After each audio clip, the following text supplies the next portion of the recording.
Buenas tardes, compañera y tutora. Mi nombre es John Freddy Quinto Córdoba, estudiante de Radiología e Imágenes Diagnósticas. ¿Sí?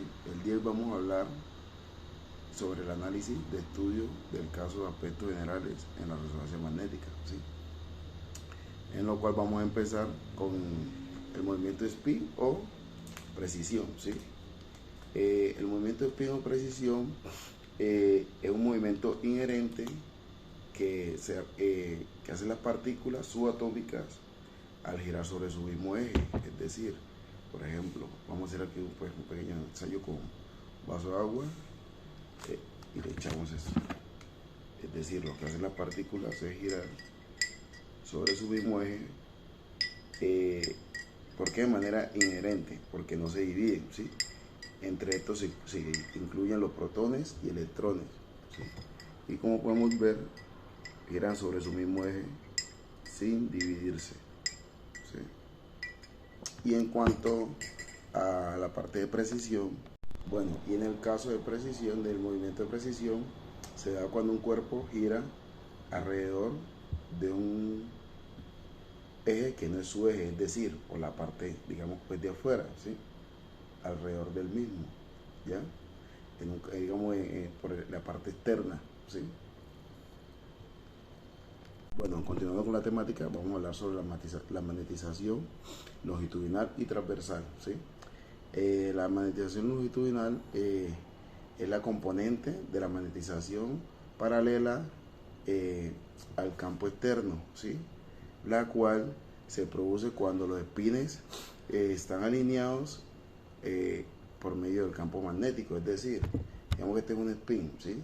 Y así como está aquí en forma longitudinal, y el otro, digamos, acá divagando en forma, digamos, contraria a él. Entonces lo que hace es alinearse en forma longitudinal al campo externo, ¿sí? Y la magnetización transversal, digamos que, como lo hablamos, transversales a la parte atravesada, lo que hace es, al excitarse los electrones y él estar divagando, digamos, de una forma lineal, lo que hace es subirse o ubicarse de manera transversal al campo magnético, ¿sí? En lo cual los espines producen una excitación por medio de ondas radiales. Bueno, continuando con el tema, vamos a hablar sobre el tiempo de relajación transversal o T2, longitudinal o T1 o recesión, ¿sí? En lo cual tenemos en cuenta que el tiempo de relajación transversal o T2 es el tiempo de relajación transversal, también conocido como tiempo de relajación spin-spin, ¿sí? Este tiempo es el tiempo que tarda la magnetización transversal en decaer a la mitad su valor inicial, ¿sí? O sea, el T2, determinando por la interacción entre los espines nucleares que, digamos, giran alrededor de su propio eje, ¿sí? También tenemos el tiempo de relajación longitudinal o T1, ¿sí? El tiempo de relajación longitudinal o T1, conocido también como spin lazo. Este es el tiempo que tarda la magnetización longitudinal en recuperarse a la mitad del valor inicial del T1, ¿sí? Es decir, que los tejidos con mayor T1 tienen mayor interacción en el campo magnético externo, ¿sí? Como le explicaba, digamos, en el anterior ejercicio, que giraban alrededor, pero de manera externa, ¿sí? Bueno, también vamos a hablar del eco en T.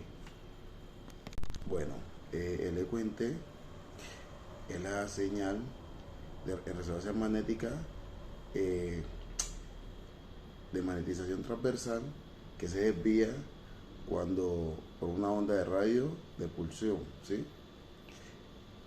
O sea, es la señal que se desvía, digamos, que no llega de una manera directa o paralela, sino que se pierde a la hora de ser emitida, ¿sí? Y por lo tal, el T como tal se utiliza para controlar la resolución de las imágenes de resonancia magnética, ¿sí? Que salgan pues bien delineados o elaborados. En cuanto a la repetición si la repetición es el tiempo que transcurre, digamos, es el tiempo que transcurre entre la aplicación de 2 pulsos de radio consecutivos, ¿sí? Digamos que la señal de radio es emitida, ¿cierto? Ella baja y sube hasta encontrar el sitio donde va a llegar. Digamos que ese es el tiempo que transcurre, digamos, a la hora de ser emitida, la misma. Bueno, continuando con la temática, vamos a hablar de la función de la jaula de Faraday, ¿sí? Su principal función es aislar la intervención o el ingreso de radiofrecuencias externas al lugar donde está ubicado el resonador. Es decir, es un cuarto que aísla la radiofrecuencia externa, es decir, como, bueno, digamos que esta es la función, ¿sí? Entre este resonador, va a evitar que entre radiofrecuencia de afuera, ¿sí? Como de teléfonos, de radios, de walkie-talkies o de antenas que estén cerca al lugar donde está ubicada la misma, ¿sí? ¿Qué pasa con esto? Si entra alguna radiofrecuencia, que pues obviamente no va a ingresar por el tema de que ya está aislada, puede modificar o dañar la toma de la imagen en el resonador, ¿sí? Esa es la función principal de la jaula de Faraday. Junto con esto también tenemos la función de los medios de contraste en resonancia magnética. La principal función de los medios de contraste es ayudar a visualizar ya sea tejidos, los tejidos del cuerpo, órganos o algunas malformaciones que estén dentro del mismo, ¿sí? Estos se inyectan en el cuerpo permitiendo hacer un recorrido o funcionan también como guía para permitirle a los médicos dar un diagnóstico sobre las anomalías que se encuentren en el cuerpo humano, ¿sí? Valga la redundancia. Vale. Bueno, tenemos antenas y tipos de antenas. Las antenas son unos componentes que usamos para recibir la señal en la resonancia magnética, permitiéndonos evaluar la parte previa de los tejidos, ¿sí? Del cuerpo humano. Es muy importante saber qué antena vamos a elegir y en qué región del cuerpo obviamente la vamos a ubicar bien para así poder obtener la mejor resolución posible. Entre estas antenas tenemos antenas de transmisión y recepción y procesamiento. Tenemos antenas lineales, antenas múltiples, antenas envolventes, antenas de recepción, antenas de cuadratura y antenas superficiales, ¿sí? La cual son de uso muy preciso a la hora de evaluar la región corporal, ¿sí? Por eso decía anteriormente, es muy importante su ubicación para así mismo poder tener un buen resultado a la hora de la toma.